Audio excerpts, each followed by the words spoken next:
Debate میں خوش آمدید۔ آج ہم امریکی تاریخ کے ایک بہت بڑے سوال پر بات کر رہے ہیں۔ شمالی امریکہ میں ابتدائی انگریز نوآبادیات بسانی کے پیچھے اصل وجہ آخر تھی کیا؟ کیا یہ ایک نظریاتی خواب تھا، مطلب مذہبی آزادی کی تلاش، یا یہ کہہ لیں کہ صرف پیٹ کی آگ بجھانے کی کوشش تھی، یعنی معاشی مواقع اور سماجی دباؤ کا نتیجہ؟ میرے خیال میں اس پوری تحریک کی بنیاد ایک نظریاتی اور مذہبی خواب پر رکھی گئی تھی۔ جی، اور میرا خیال اس سے تھوڑا سا مختلف ہے۔ میں سمجھتا ہوں کہ یہ خواب دیکھنے کی فرصت ہی شاید تب ملی جب انگلینڈ کی سخت معاشی حقیقت نے لاکھوں لوگوں کو اپنا گھر بار چھوڑنے پر مجبور کر دیا۔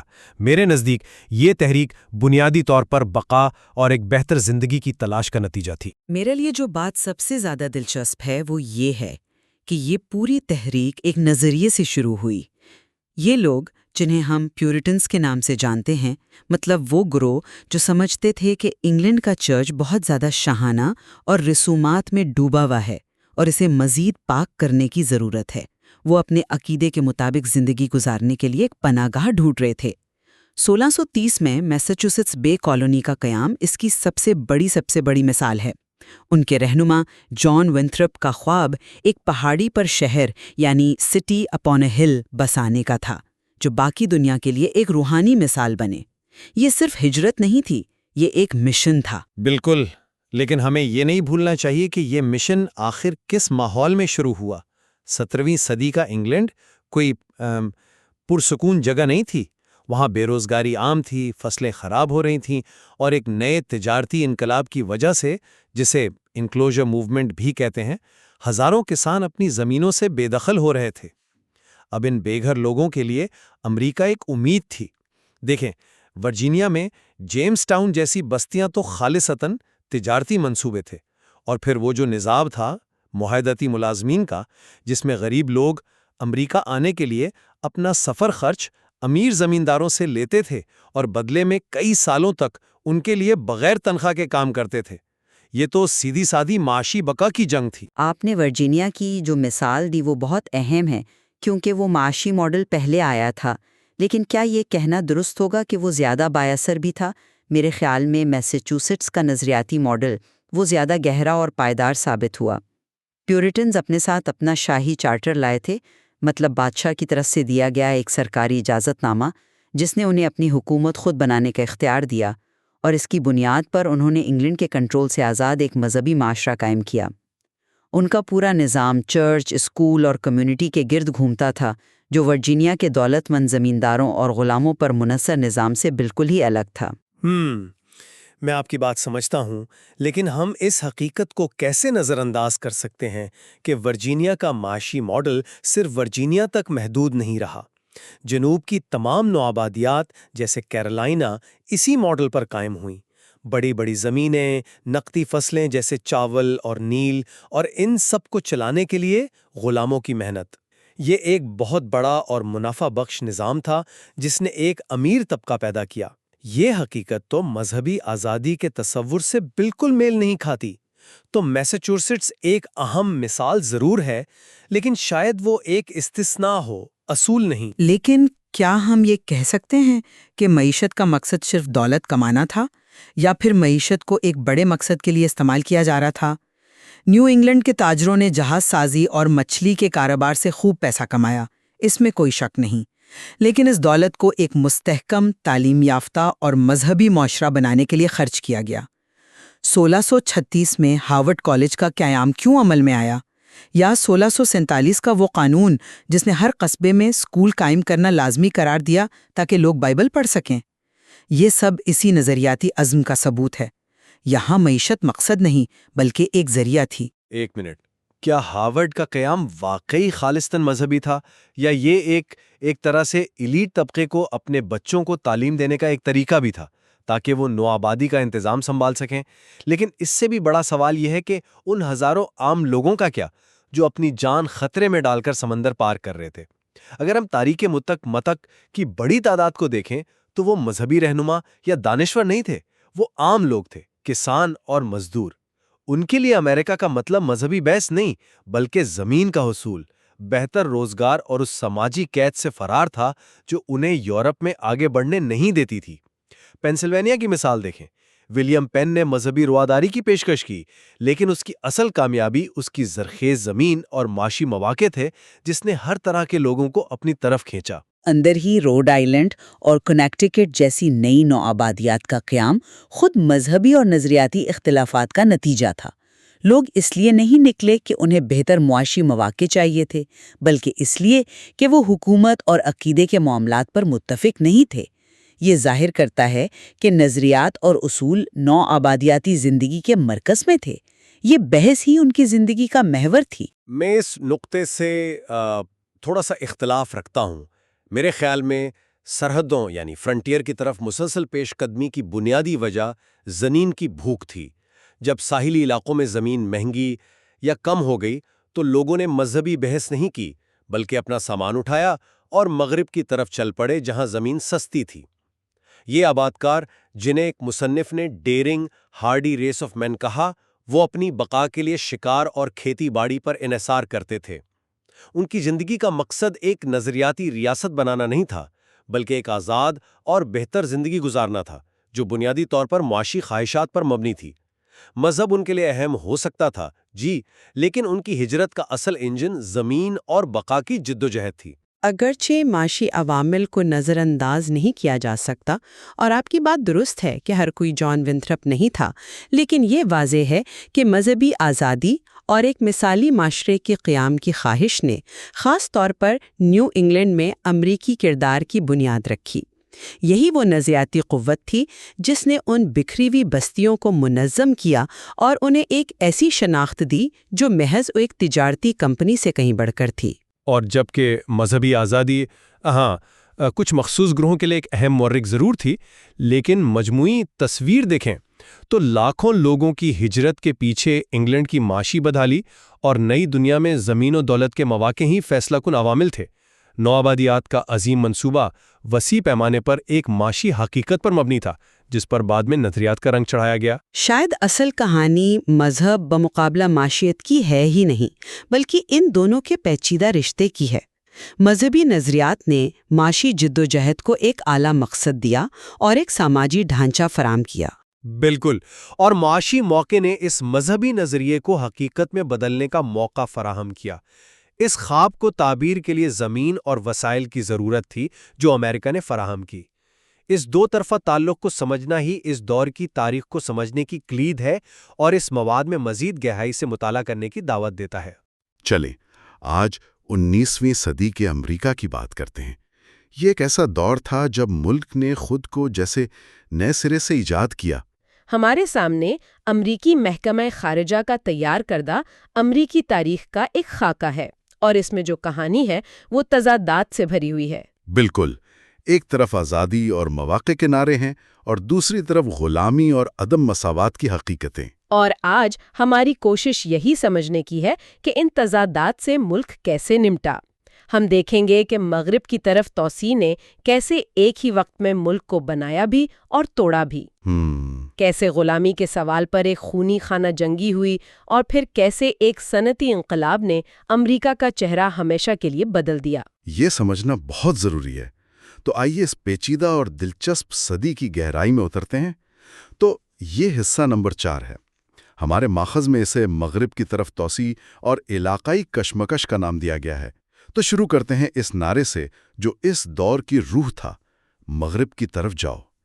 آخر لاکھوں لوگ اپنا گھر بار چھوڑ کر ایک غیر یقینی مستقبل کی طرف کیوں جا رہے تھے؟ اور آبادی بھی بڑھ رہی تھی۔ اچھا، تو حکومت نے 1862 میں ہوم سٹیڈ ایکٹ نامی ایک قانون منظور کیا، جس کے تحت مغرب میں آباد ہونے والے خاندانوں کو 160 ایکڑ زمین مفت دی جا رہی تھی۔ 160 ایکڑ؟ یہ تو بہت زیادہ ہے۔ جی، یہ ایک ناقابل یقین پیشکش تھی، لیکن اس کے پیچھے ایک گہری نفسیاتی وجہ بھی تھی۔ مورخ فریڈرک جیکسن ٹرنر نے اسے ایک بہت دلچسپ نام دیا تھا، سیفٹی والو۔ سیفٹی والو؟ اس سے ان کی کیا مراد تھی؟ جیسے پریشر کوکر کا والو؟ بالکل وہی۔ ان کا نظریہ یہ تھا کہ مشرقی شہروں میں بڑھتی ہوئی آبادی، بے روزگاری اور سماجک بے چینی ایک پریشر کوکر کی طرح تھیں، اور مغرب کی کھلی زمینیں اس پریشر کو باہر نکلنے کا ایک راستہ اب فراہم کرتی تھیں، جس سے ملک ایک بڑے سماجی دھماکے سے بچا رہتا تھا۔ یعنی یہ ایک نئی امریکی شناخت بنانے کا بھی ذریعہ تھا۔ جی، ایک ایسی شناخت جو یورپی روایات سے آزاد، خود انحصار اور آپ کہہ سکتی ہیں ناہموار ہو۔ اور اس پورے عمل کو ٹیکنالوجی نے ممکن بنایا، خاص طور پر ریل روڈ نے۔ جی ہاں، 1869 میں ٹرانس کانٹیننٹل ریل روڈ کی تکمیل ایک بہت بڑا سنگ میل تھا۔ لیکن مجھے یہ بات ہمیشہ سوچنے پر مجبور کرتی ہے کہ یہ پٹریاں بچھائیں کس نے؟ یہیں سے کہانی کا ایک اور اہم پہلو سامنے آتا ہے۔ یہ ریل لائن زیادہ تر آئرش اور چینی تار کے متوطن مزدوروں نے انتہائی مشکل حالات میں تعمیر کی۔ اچھا، اور یہی وہ نمونہ ہے جو ہم پوری صدی میں بار بار دیکھتے ہیں۔ کہ امریکہ کی ترقی کی بنیاد اکثر ان تارک متوطن مزدوروں کی محنت پر رکھی گئی جنہیں نہ تو مناسب اجرت ملتی تھی اور نہ ہی حقوق۔ بالکل، اور یہی تناؤ اور استحصال بعد میں ملک گیر مزدور تحریکوں کو جنم دے گا۔ تو یہ صرف کسانوں کی کہانیاں نہیں تھیں، مغرب میں اور کون لوگ جا رہے تھے؟ مغرب کی کشش کئی طرح کی تھی۔ کیلیفورنیا اور کولوراڈو جیسی جگہوں پر سونے کی دریافت نے ہزاروں کارکنوں کو اپنی طرف کھینچا۔ گولڈ رش۔ جی، گولڈ رش۔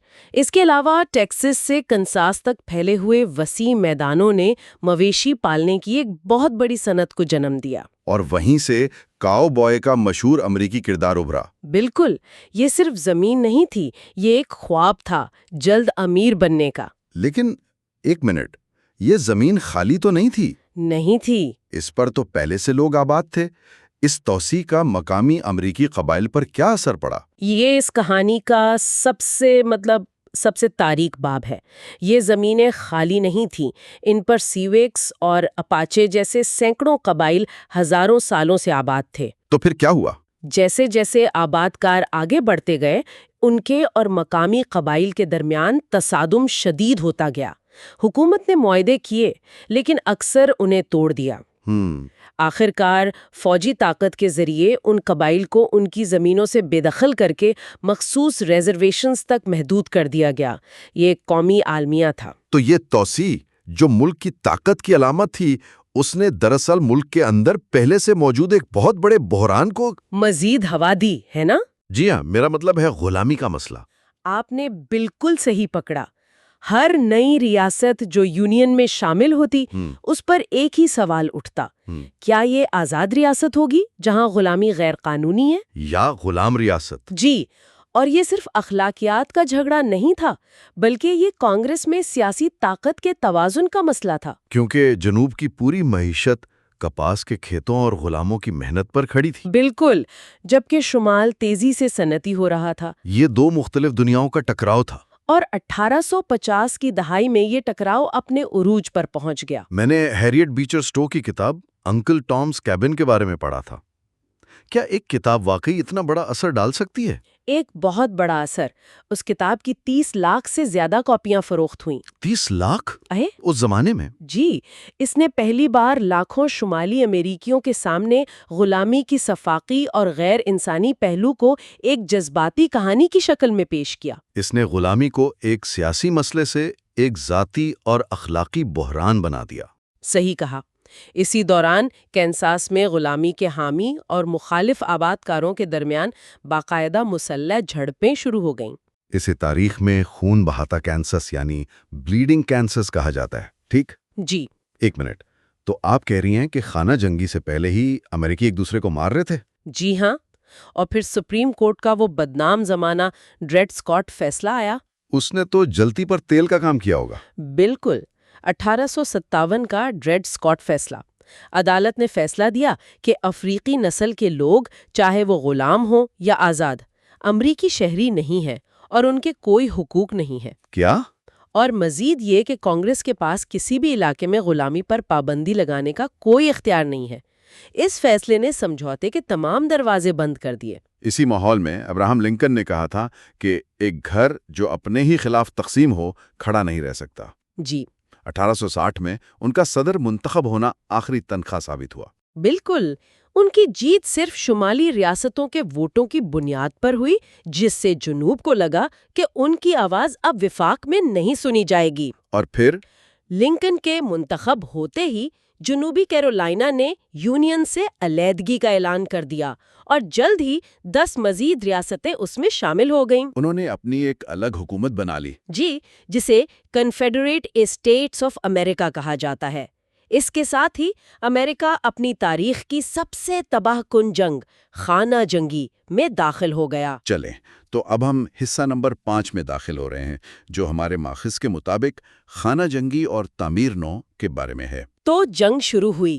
شمال یعنی یونین کو آبادی، صنعت اور ریل روڈز میں برتری حاصل تھی۔ لیکن جنوب یعنی کنفیڈریسی اپنے علاقے میں دفاعی جنگ لڑا تھا، اور اس کے پاس رابرٹ ای لی جیسے شاندار فوجی جرنیل تھے۔ یہ ایک بہت بڑا فائدہ تھا۔ تو جنگ کا فیصلہ کن موڑ کب اور کیسے آیا؟ جنگ کا پانسا جولائی 1863 میں پلٹا۔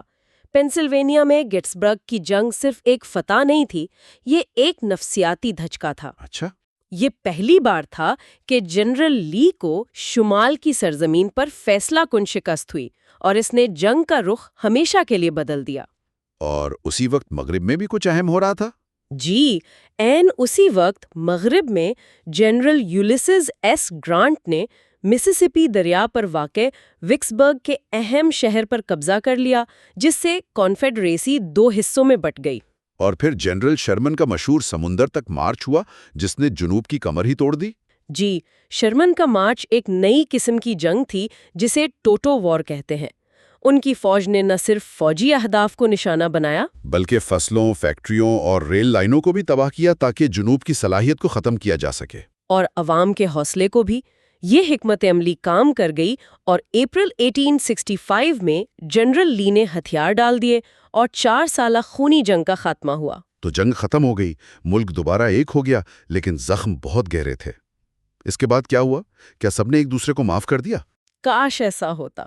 اس کے بعد تعمیر نو یعنی ریکنسٹرکشن کا دور شروع ہوا، جو شاید امریکی تاریخ کے سب سے پیچیدہ اور متنازع ادوار میں سے ایک ہے۔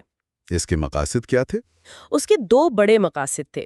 پہلا، باغی جنوبی ریاستوں کو واپس یونین میں کیسے شامل کیا جائے، اور دوسرا، تقریباً 40 لاکھ آزاد شدہ غلاموں کے مستقبل اور حقوق کا کیا ہوگا؟ بالکل۔ اس دور میں آئین میں کچھ بہت اہم تبدیلیاں کی گئیں۔ جی ہاں، 3 تاریخی ترامیم ہوئیں۔ 13th ترمیم نے غلامی کو قانونی طور پر ختم کر دیا۔ صحیح۔ 14th نے کہا کہ امریکہ میں پیدا ہونے والا ہر شخص شہری ہے اور قانون سب کو برابر تحفظ دے گا۔ اور 15th ترمیم نے نسل کی بنیاد پر ووٹ کے حق سے انکار کو غیر قانونی قرار دیا۔ کاغذ پر تو یہ ایک انقلاب لگتا ہے، کاغذ پر یہ ایک انقلاب تھا، لیکن حقیقت میں ایسا نہیں ہوا۔ یہ عمل اتنا متنازع کیوں تھا؟ کیونکہ اس پر شدید سیاسی اختلاف تھا۔ صدر لنکن اور ان کے بعد آنے والے صدر جانسن جنوب کے ساتھ نرمی برتنا چاہتے تھے۔ لیکن کانگریس میں ایک گروہ تھا جسے ریڈیکل ریپبلکنز کہتے تھے۔ جی، اور وہ چاہتے تھے کہ جنوبی معاشرے کو جڑ سے بدل دیا جائے تاکہ افریقی امریکیوں کو حقیقی مساوات مل سکے۔ تو پھر یہ تعمیر نو کا منصوبہ ناکام کیوں ہو گیا؟ اس کی کئی وجوہات تھیں۔ جنوب میں سفید فوم آبادی کی طرف سے شدید مزاحمت کی گئی۔ کو کلس کلان جیسی دہشت گرد تنظیموں نے انہوں نے تشدد کے ذریعے افریقی امریکیوں اور ان کے حامیوں کو ڈرایا دھمکایا۔ جی، اور وقت کے ساتھ ساتھ شمال کے لوگوں کی بھی اس مسئلے میں دلچسپی کم ہوتی گئی۔ آخر کار 1877 میں ایک سیاسی سمجھوتے کے تحت وفاقی فوجوں کو جنوب سے واپس بلا لیا گیا۔ تو اس کا مطلب ہے کہ جو آزادی اور حقوق افریقی امریکیوں نے جیتے تھے وہ ان سے تقریباً فوراً ہی چھین لیے گئے۔ بالکل۔ تعمیر نو کی ناکامی کے بعد جنوب میں جم کرو قانونوں کا ایک نیا تاریک دور شروع ہوا۔ یہ نسلی علیحدگی کے قانون تھے، جس نے اسکولوں، اسپتالوں اور عوامی مقامات پر کالے اور گورے لوگوں کو الگ کر دیا۔ جی، اور اس کے علاوہ شیئر کراپنگ کا ایک نظام رائج ہوا جو معاشی طور پر غلامی کی ہی ایک نئی شکل تھی۔ افریقی امریکیوں کی مساوات کی جدوجہد کو تقریباً 1 صدی کے لیے پیچھے دھکیل دیا گیا۔ تو اب ہم اپنے ماخذ کے آخری حصے کی طرف بڑھتے ہیں۔ یہ حصہ نمبر 6 ہے، ترقی اور تبدیلی اور بے چینی اور اصلاحات۔ جب جنوب میں ایک طرح کی ٹوٹی پھوٹی بحالی چل رہی تھی اور معاشرہ پیچھے کی طرف جا رہا تھا، شمال میں کیا ہو رہا تھا؟ کیا وہاں سب کچھ ٹھیک تھا؟ بالکل نہیں. شمال ایک بالکل مختلف قسم کے انقلاب سے گزر رہا تھا. صنعتی انقلاب. Rail roads? اسٹیل، تیل. جی، ان صنعتوں میں زبردست اضافہ ہوا. نیو یارک، شکاگو اور فیلاڈیلفیا جیسے شہروں کی آبادی دھماکہ خیز طریقے سے بڑھی. بڑی بڑی کارپوریشنز اور ٹرسٹس وجود میں آئے. ٹرسٹ؟ یہ کیا تھے؟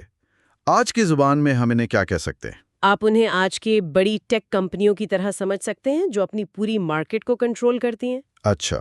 اسٹینڈرڈ آئل جیسی کمپنیوں نے مقابلے کو ختم کر دیا تھا، جس سے چھوٹے کاروباروں کے لیے زندہ رہنا ناممکن ہو گیا تھا. اور اس دور کے صنعت کاروں کو رابر بیرنز یعنی ڈاکو نواب بھی کہا جاتا تھا. جی، کیونکہ انہوں نے بے پناہ دولت تو کمائی، لیکن اکثر مزدوروں کے استحصال اور غیر قانونی طریقوں سے.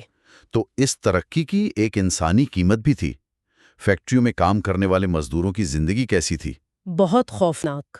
لمبے کام کے اوقات، کم اجرت اور خطرناک ماحول عام تھا. 1900 تک امریکہ میں کسی بھی صنعتی ملک کے مقابلے میں کام کی جگہ پر اموات کی شرح سب سے زیادہ تھی. اور بچوں سے بھی مشقت لی جاتی تھی. جی، بڑے پیمانے پر، جو کانوں اور فیکٹریوں میں کام کرتے تھے. ظاہر ہے اس کے خلاف کوئی رد عمل تو آیا ہوگا. ضرور آیا. اسی کے جواب میں مزدور تحریکیں ابھری. نائٹس آف لیبر اور امریکن فیڈریشن آف لیبر یعنی AFL جیسی یونینز نے بہتر اجرت، 8 گھنٹے کے کام کے دن اور محفوظ حالات کے لیے ہڑتالیں اور مظاہرے کیے.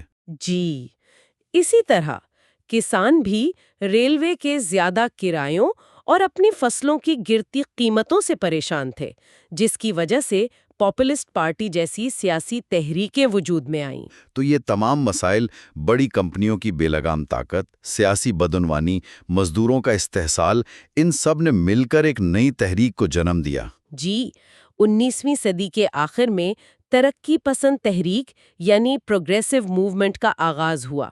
یہ کوئی ایک جماعت نہیں تھی، بلکہ مختلف گروہوں کا ایک اتحاد تھا. ان کا مقصد کیا تھا؟ ان کا مقصد حکومت کو زیادہ جمہوری، ایماندار اور عوام کے لیے جوابدہ بنانا تھا. اس تحریک میں مکری کریکرز کہلانے والے صحافیوں کا بڑا کردار تھا. مکری کریکرز؟ یہ تو بڑا عجیب نام ہے. اس کا مطلب ہے کیچڑ اچھالنے والے. یہ وہ تحقیقاتی صحافی تھے جو اپنی تحریروں کے ذریعے کارپوریشنز اور سیاستدانوں کی بدعنوانیوں کو بے نقاب کرتے تھے. جیسے ایڈا ٹوربل، جنہوں نے اسٹینڈرڈ آئل ٹرسٹ کے کالے کرتوتوں پر لکھا. بالکل.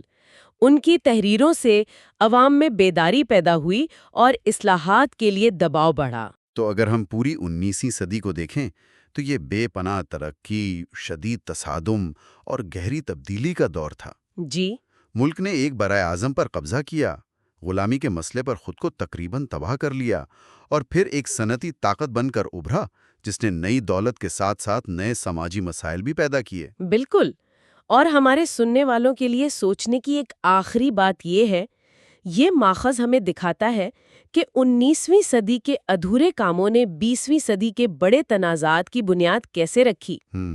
کیا 1960 کی دہائی کی شہری حقوق کی تحریک دراصل تعمیر نو کی ناکامی کا ہی تسلسل نہیں تھی؟ یہ ایک بہت اہم سوال ہے. اور کیا آج معاشیت میں حکومت کے کردار پر ہونے والی بحثیں اسی صنعتی دور کے عدم مساوات اور بڑی کارپوریشنز کی طاقت سے پیدا ہونے والے سوالات کی بازگشت نہیں ہیں؟ یہ حصہ نمبر 7 ہے، دی ڈیبیٹ میں خوش آمدید. آج ہم 20ویں صدی کی امریکی تاریخ کے ایسے دور پر نظر ڈال رہے ہیں جس میں جنگوں نے دنیا کا نقشہ بدلا، معیشت عرش سے فرش پر آ گری اور معاشرے میں بہت گہری تبدیلیاں آئیں. ہمارے سامنے جو مواد ہے وہ ان واقعات کی ایک کافی پیچیدہ تصویر دکھاتا ہے. تو سوال یہ پیدا ہوتا ہے کہ اس صدی میں امریکہ کے اندر سماجی اور سیاسی تبدیلی کی اصل طاقت کیا تھی؟ کیا یہ حکومت کے بڑے اور فیصلہ کن اقدامات تھے، جیسے آپ کہہ لیں نئے قانون اور پالیسیاں، یا پھر یہ عام لوگوں کی جد و جہد اور عوامی تحریکیں تھیں جنہوں نے اصل میں تبدیلی کا راستہ بنایا؟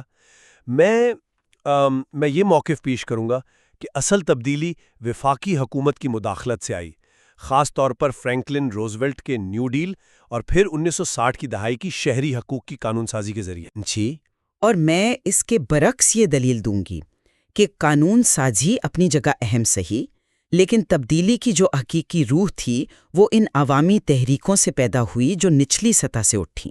حکومت نے تو زیادہ تر تبھی قدم اٹھایا جب عام شہریوں نے سڑکوں پر آ کر احتجاج کر کے اور قربانیاں دے کر اسے تبدیلی لانے پر مجبور کر دیا۔ مطلب اصل محرک عوام کا دباؤ تھا، حکومت کا کوئی اپنا ویژن نہیں۔ ٹھیک ہے، چلیں اس پر بات کرتے ہیں۔ دیکھیں، میرے نزدیک 20ویں صدی میں امریکی عوام اور حکومت کے رشتے میں جو سب سے بڑی تبدیلی آئی وہ عظیم کے ساتھ بازارے یعنی گریٹ ڈپریشن کے جواب میں تھی۔ اس بحران سے پہلے لیزے کا نظریہ غالب تھا، مطلب یہ کہ حکومت کو معیشت میں بالکل مداخلت نہیں کرنی چاہیے، لیکن جب 1932 تک ملک کا ہر 5واں مزدور بے روزگار ہو گیا، بینک دیوالیہ ہو رہے تھے اور کسان برباد ہو چکے تھے، تو فرینکلن روزویلٹ کا نیو ڈیل ایک انقلابی قدم تھا۔ یہ صرف لوگوں کو بھوک سے بچانے کا پروگرام نہیں تھا، اس نے آپ کہہ سکتے ہیں کہ امریکی شہری اور ریاست کے بیچ ایک نیا سوشل کانٹریکٹ بنایا۔ پہلی بار سوشل سیکیورٹی ایکٹ جیسے قانون نے یہ تصور پیش کیا کہ حکومت ہر شہری کی زندگی کا حصہ ہے، اس کے بڑھاپے اور مشکل وقت میں اس کی ذمہ دار ہے۔ FDIC نے بینکوں میں جمع لوگوں کے پیسوں کو تحفظ دیا، جس سے وہ جو ٹوٹا ہوا اعتماد تھا وہ بحال ہوا۔ یہ صرف پالیسیاں نہیں تھیں، یہ اس سوچ کی تبدیلی تھی کہ حکومت کا کام صرف ملک چلانا نہیں بلکہ اپنے شہریوں کی فلاح و بہبود کو یقینی بنانا بھی ہے۔ لیکن یہ انقلاب کسی خلا میں پیدا نہیں ہوا تھا، یہ شدید عوامی بے چینی اور غصے کا نتیجہ تھا۔ لوگ بھوکے تھے، مایوس تھے اور نظام سے بغاوت پر آمادہ تھے۔ ملک بھر میں مزدوروں کی بڑی بڑی ہڑتالیں ہو رہی تھیں۔ ہیوی لانگ جیسے سیاستدان دولت کی تقسیم جیسے نعرے لگا کر مقبول ہو رہے تھے۔ روزویلٹ کا نیو ڈیل دراصل اس عوامی دباؤ کا جواب تھا۔ اگر عوام کی طرف سے اتنا شدید دباؤ نہ ہوتا تو شاید حکومت اتنے بڑے پیمانے پر مداخلت کرنے کی ہمت کبھی نہ کرتی۔ تو یہ اوپر سے مسلط کی گئی تبدیلی نہیں تھی، بلکہ نیچے سے اٹھنے والے طوفان کا نتیجہ تھی۔ تبدیلی کی شروعات عوام کی مایوسی سے ہوئی، حکومت کے کسی منصوبے سے نہیں۔ عوامی دباؤ کا کردار ضرور تھا، میں مانتا ہوں، لیکن اس دباؤ کو ایک منظم اور پائیدار نظام میں بدلنے کے لیے حکومت کی طاقت اور ویژن کی ضرورت تھی۔ دوسری جنگ عظیم کو ہی دیکھ لیں، جب امریکہ جنگ میں شامل ہوا تو ملک کو جنگی بنیادوں پر متحرک کرنے کا کام وہ کوئی عوامی تحریک نہیں کر سکتی تھی۔ صرف وفاقی حکومت ہی یہ صلاحیت رکھتی تھی کہ پوری امریکی صنعت کو جنگی ساز و سامان بنانے پر لگا دے۔ 3 لاکھ ہوائی جہاز، ہزاروں بحری جہاز اور 86,000 ٹینکوں کی پیداوار۔ اس نے نہ صرف جنگ کا پانسا پلٹا بلکہ اس نے عظیم کے ساتھ بازاری کو بھی مکمل طور پر ختم کر دیا، جو نیو ڈیل بھی پوری طرح نہیں کر سکا تھا۔ اور جنگ کے بعد کا GI بل، جس نے لاکھوں سابق فوجیوں کو تعلیم حاصل کرنے اور گھر خریدنے کے لیے قرضے دیے، ایک اور مثال ہے۔ اس ایک قانون نے امریکہ میں متوسط طبقے کو بے پناہ وسعت دی اور جنگ کے بعد کی معاشی خوشحالی کی بنیاد رکھی۔ یہ سب اوپر سے نیچے آنے والی پالیسیاں تھیں جن کے اثرات دہائیوں تک محسوس کیے گئے۔ لیکن اسی حکومتی طاقت کا ایک تاریخ پہلو بھی تو ہے۔ آپ جنگی پیداوار کی بات کرتے ہیں، لیکن اسی جنگ کے دوران اسی حکومت نے 1,20,000 جاپانی امریکیوں کو، جن میں سے زیادہ تر امریکی شہری تھے، ان کے گھروں سے اٹھا کر کیمپوں میں قید کر دیا۔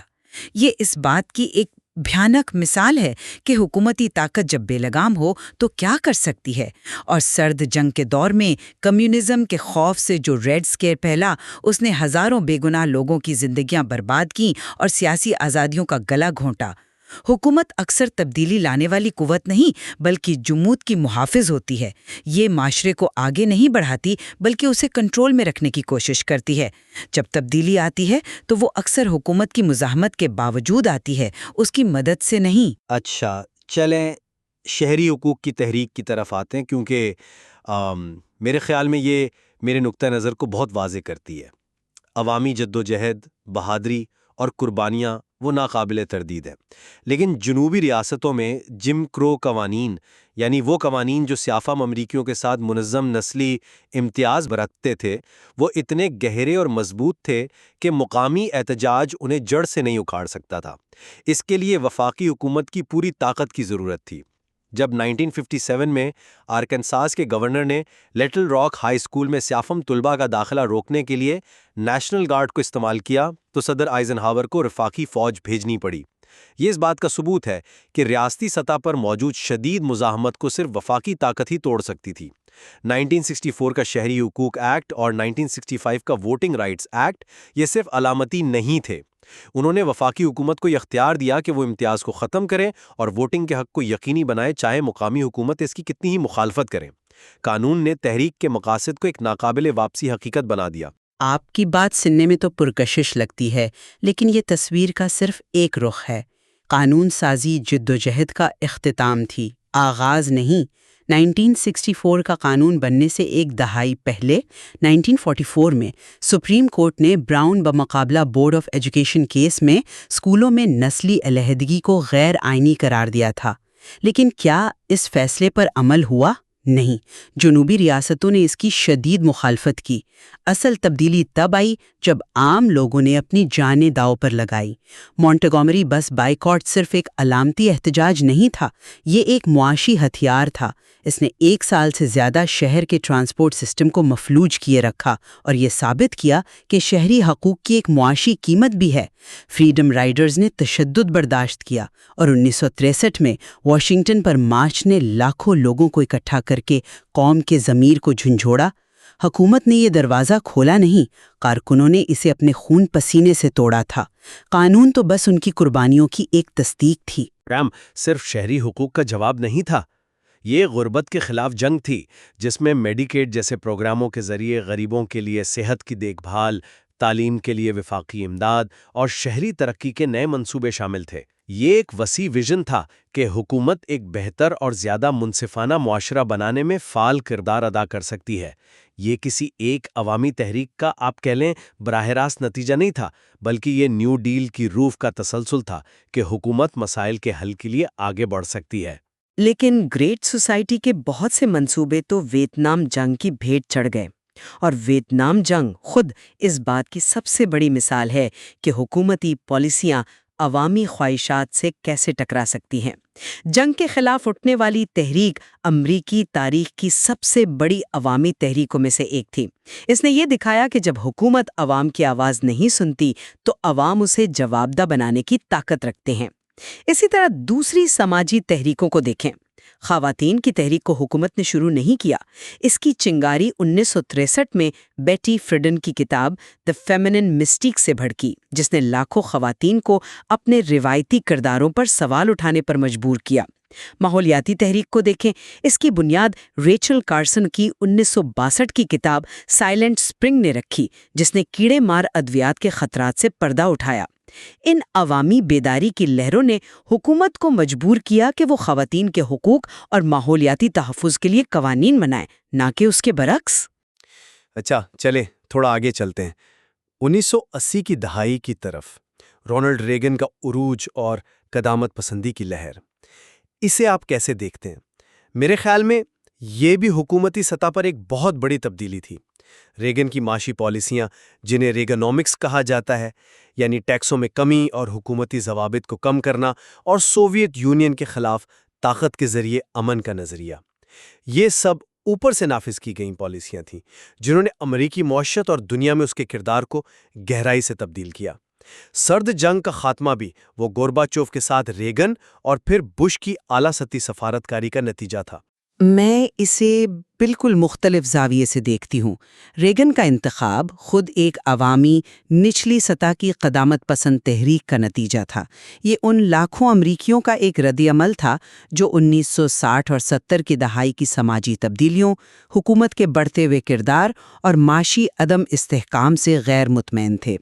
یہ ایک خاموش اکثریت کی آواز تھی جو تبدیلی چاہتی تھی۔ ریگن نے اس عوامی جذبے کو ایک سیاسی ایجنڈے میں تبدیل کیا، اس لیے یہ بھی نیچے سے اوپر آنے والی تبدیلی تھی۔ اور جہاں تک سرد جنگ کے خاتمے کا تعلق ہے تو اصل وجہ سوویت یونین کا اندرونی معاشی دباؤ اور مشرقی یورپ کے عوام کی آزادی کے جدوجہد تھی۔ برلن کی دیوار کو امریکی پالیسی نے نہیں، جرمنی کے عام شہریوں نے گرایا تھا۔ یہ عوام کی فتح تھی۔ آخر میں اپنے اسی موقف پر قائم رہوں گا کہ عوامی تحریکیں، ٹھیک ہے، وہ تبدیلی کی خواہش اور توانائی پیدا کرتی ہیں، لیکن اس توانائی کو ایک ٹھوس، قانونی اور پائیدار شکل صرف حکومت ہی دے سکتی ہے۔ نیو ڈیل، شہری حقوق کے قوانین اور ماحولیاتی تحفظ کے ادارے، یہ وہ ڈھانچے ہیں جو حکومتی اقدامات سے بنے اور جنہوں نے امریکی معاشرے کو مستقل طور پر تبدیل کیا۔ ان کے بغیر عوامی تحریکوں کی کامیابیاں عارضی اور بکھری ہوئی رہتیں۔ اور میں یہ کہوں گی کہ حکومت کا ڈھانچہ اکثر تبدیلی کی راہ میں سب سے بڑی رکاوٹ ہوتا ہے۔ 20ویں صدی کی کہانی ان بہادر شہریوں کی ہے جنہوں نے اس ڈھانچے کو چیلنج کیا، چاہے وہ فیکٹریوں میں بہتر حالات کے لیے لڑنے والے مزدور ہوں، نسلی امتیاز کے خلاف کھڑے ہونے والے کارکن ہوں، جنگ کی مخالفت کرنے والے نوجوان ہوں، یا اپنے سیارے کے تحفظ کا مطالبہ کرنے والے شہری ہوں۔ حکومتی اقدامات اور قوانین ان کی جدوجہد کا نتیجہ ہیں، اس کی وجہ نہیں۔ یہ بحث ظاہر کرتی ہے کہ تاریخ کو سمجھنے کے لیے دونوں زاویوں پر غور کرنا کتنا ضروری ہے، اور شاید سچائی ان دونوں کے درمیان ہی کہیں ہے۔ یہ تھا out line of US history کا مکمل سفر۔ مزید علمی مواد کے لیے پریزنٹ ٹو فیوچر کو سبسکرائب کریں۔